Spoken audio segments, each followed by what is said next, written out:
नमस्कार, मैं हूं अनुकूल तिवारी और आप वॉइस हब देख रहे हैं। हमारे साथ विकास सर मौजूद हैं जिनको हम पूछने आए हैं कि ये जो लाइब्रेरी वैकेंसी है उसको लेकर आज हलचल अचानक बहुत तेज हो गई है और जो आंदोलन हो रहा है गर्दनीबाग धरना स्थल पर, वहां तो सीधे हो गया है कि कल 18 तारीख है, तो अभी जो लोग बैठे हैं उनका इंटू 10 कल बैठेगा। उसके बाद धीरे धीरे भीड़ बढ़ता जाएगा और लोग अब मिथिलेश तिवारी का नाम मिस्टेक तिवारी भी रखते हैं। लेकिन सबसे पहला सवाल, क्योंकि लाइब्रेरियन बहाली को लेकर आप बहुत ज़्यादा एक्टिव रहते हैं, तो उन लोगों को क्या बताना चाहेंगे जो लाइब्रेरियन के बारे में जानना चाहते हैं? आज हलचल इतना तेज क्यों?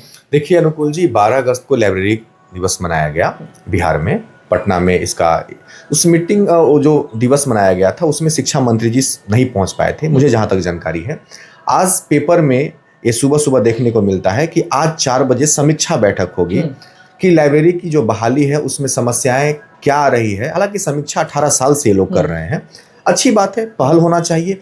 कहीं ना कहीं ये जो गहमा गहमी है ये उन बच्चों के मेहनत का परिणाम है, उन छात्र नेताओं के मेहनत का परिणाम है जो गर्दनीबाग में आप धरना के रूप में देख रहे हैं। एक बात हमेशा याद रखिएगा कि ये बिहार को कैसे आप कब तक इस तरह से खींच के लेके जाएंगे कि हर बार आपको आंदोलन करना पड़ रहा है, हमारे बच्चों को हर बार भूख हड़ताल पे बैठना पड़ रहा है। तब सरकार अच्छा जो वैकेंसी चाहिए हमको वो देते ही नहीं है, जो वो देते ही नहीं है। अच्छा, जैसे मान लीजिए कि भी लाइब्रेरी की बात कर रहे हैं, 18 साल से बच्चों का तो उम्मीद ही खत्म हो गया है, लेकिन फिर भी आप देखिए सुगबुगाहट यही तेज किए हैं, पेपर में ही निकालेंगे और फिर इसमें विलंब करेंगे। तो स्वाभाविक सी बात है कि बच्चे जो है अनाप शनाप बोलेंगे, और ये जब अनाप शनाप बच्चे बोलते हैं तो शिक्षा मंत्री जो भी मौजूदा सरकार में होता है उनको बुरा लग जाता है।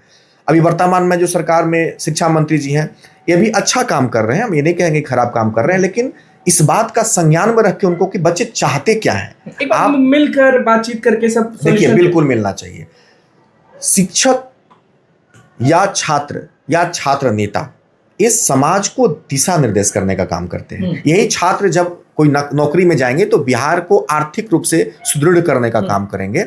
तो कहीं ना कहीं शिक्षा मंत्री को इसमें बुराई क्या है, ईगो पर क्यों लेना इस बात का? अरे आप लोकतंत्र में चुन के, यही जनता आपको चुन के भेजी है, इसी जनता से पूछने में आपको गुरेज किस बात का है? तो आप एक बार बैठ के बच्चों से बात तो करिए। बहुत बार बैठे हैं, बहुत बार बात भी किए, लेकिन सॉल्यूशन नहीं निकलता। सॉल्यूशन निकलेगा कैसे? ईगो से भरे पड़े हैं शिक्षा मंत्री जी, उनको लगता है कि जो कर रहे हैं वही बहुत परफेक्ट है। अच्छा, उनकी हम भाषा 1-2 बार देखे हैं, मुझे बुरा लगा। कल हमने उनका एक वीडियो देखा, उसमें कहते हैं कि मुझे वो ठीक से जानते नहीं है।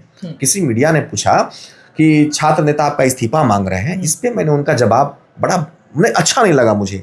एक किसी भी शालीन शिक्षा मंत्री का जवाब भी नहीं होना चाहिए कि छात्र मुझे भी वो जानते नहीं है, ऐसा शब्द उनको इस्तेमाल नहीं करना चाहिए। अरे भाई, आपको चुन के लोग भेजा है यहाँ से, जानता है तब तो जानता है तभी तो भेजा है, स्वाभाविक सी बात है। तो खैर उसमें कोई दिक्कत नहीं है। बहुत सारे लोग एकजुट होंगे गर्दनीबाग धरना स्थल पर, उस पर क्या बोलना चाहिए? नहीं, होना ही चाहिए। और हो रहे हैं तो किसी विशेष मुद्दा को लेके हो रहे हैं, परेशान है बच्चे तो हो रहे हैं, इसमें बुराई क्या है? अगर अपनी मांग को लोकतंत्र वाले देश में, लोकतंत्र वाले राज्य में अगर कोई व्यक्ति सुनने को तैयार नहीं है तो सुनाने के लिए तो बैठना ही पड़ेगा। और ये भारत के अलग अलग क्षेत्र में हो रहा है। दिल्ली वाला जंतर मंतर की कहानी आप वर्तमान में झारखंड में देख लीजिए, और उसी आधार पर हमारे बिहार में भी स्टार्ट हो चुका है। तो कहीं ना कहीं सरकार को इसमें भी बहुत समय से लोग भूख हड़ताल पर बैठे हैं। पहले 3 लोग बैठे थे, पीएचडी वाले की बात कर रहे हैं, उसके बाद अभी बस एक इंसान बचा हुआ है, और आज तो एक स्टूडेंट लीडर ही कह लीजिए, अमन नाम है, वो भी अब भूख हड़ताल पर आज से है। नहीं, उनको बहुत बहुत शुभकामनाएं, और वो संघर्ष कर रहे हैं। तो बिल्कुल हमें लगता है कि शिक्षा मंत्री जी को इसका संज्ञान यथाशीघ्र लेना चाहिए, बहुत जल्द लेना चाहिए। कमियां हैं सिस्टम में, उनको समझने की जरूरत है। आप कितना ईगो को साइड रखना पड़ेगा। नहीं, ईगो को तो हमको देखिए, मुझे आपका भी एक हमने वीडियो देखा, उसमें भी थोड़ा सा मुझे ठीक नहीं लगा। तो खैर, मुझे ठीक लगने से कोई चीज परिवर्तित नहीं होगा, ये हमको भी पता है, लेकिन मुझे लगता है कि चीजों को तरीके से करने में ही अच्छा होगा और भलाई इसमें होगी बच्चों का।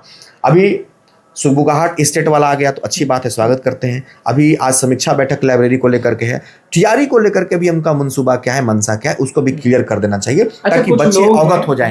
नाम सब जानते हैं। एक शख्स है डॉक्टर रंजीत करके, वो ट्वीट करते हैं कि उनका व्यक्तिगत राय ये है, उनका ये ओपिनियन है कि इस साल टीआरई 4 नहीं आएगा। बहुत विरोध हुआ उनका। नहीं, अगर इस साल नहीं भी होगा तो उनको ये बात नहीं बोलना चाहिए, मेरा पर्सनल राय है, इसलिए नहीं बोलना चाहिए क्योंकि आंदोलन हो रहा है, लोग बैठे हैं। नहीं, आंदोलन हो रहा है, और वो देखिए वो आईएएस है और सिस्टम में है, बात उनकी लोग सुनते हैं।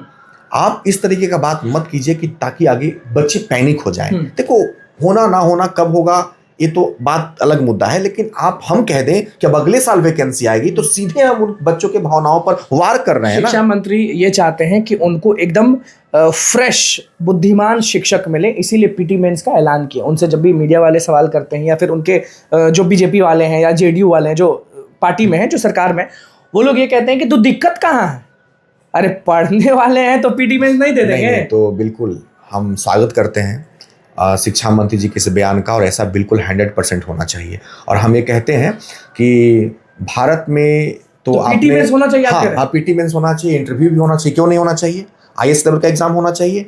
आप TRE1, TRE2, TRE3 में इनका कहना था कि बिहार में ऐसे प्रतिभावान बच्चे नहीं हैं, बिहार के शिक्षकों में ताकत ही नहीं है, बच्चे बनेंगे शिक्षक अच्छा करेंगे नहीं। ये क्या किया कि डोमिसाइल को हटा करके पूरा अगल बगल से ले आए, अभी भी संतुष्ट नहीं है। अब अमेरिका में यहाँ की वैकेंसी में लोग अमेरिका से, जापान से, चीन से, थाईलैंड से, सब जगह से आएंगे, तब इनको बिहार में बढ़िया शिक्षा होना चाहिए। आप कह रहे हैं? हाँ, एकदम होना चाहिए, इंटरव्यू भी होना चाहिए, 1000-2000 किलोमीटर का दौड़ लगवाने वाला व्यवस्था होना चाहिए।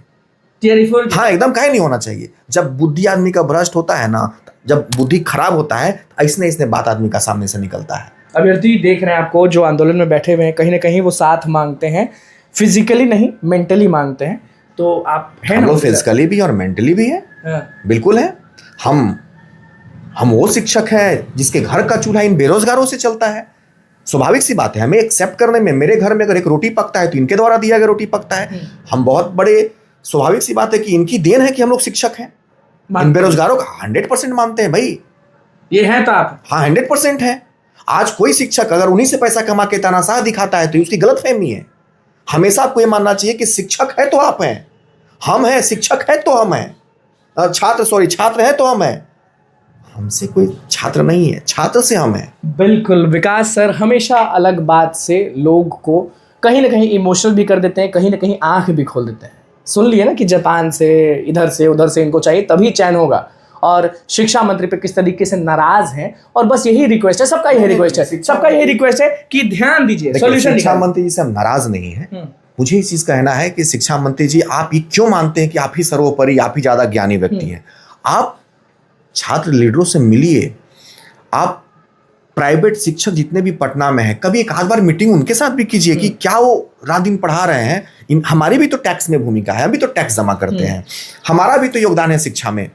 तो आप ठीक है, मुझे मत बुलाइए, पर जितने भी पटना के सीनियर शिक्षक हैं, आप उनके साथ एक बार बैठ के 20 साल से पढ़ा रहे हैं, आप भी हम सबसे निचले स्तर पे अपने आप को मानते हैं हमेशा। 20 साल से 20 साल अलग मुद्दा हो जाता है। हम अपने आप को सबसे छोटा मानते, नीचे मानते हैं। किस लिए मानते हैं? क्योंकि मुझे सिर्फ पढ़ाने आता है, हमें सिर्फ पढ़ाना है, हम उसके बारे में आज तक कभी सोचते ही नहीं है। मुझे लगता है कि शिक्षा मंत्री जी को इस बात का संज्ञान शिक्षकों से भी लेना चाहिए और छात्र नेताओं से लेना चाहिए, और एक सेमिनार होना चाहिए कि छात्र क्या सोचते हैं। अरे छात्र क्या सोचते हैं, इसके आधार पे हमारे राज्य का उत्थान होना चाहिए। लड़ाई में आप साथ हैं ना? 100% साथ हैं। तो भैया कल बहुत बड़ा दिन फिर से होगा, कल एकजुट फिर से दिखेगा आपको। और अभी तो भागते हुए सर के पास आ गए, लेकिन अब भागते हुए जा रहे हैं गर्दनी बाग की, वहाँ का क्या माहौल है। बहुत बहुत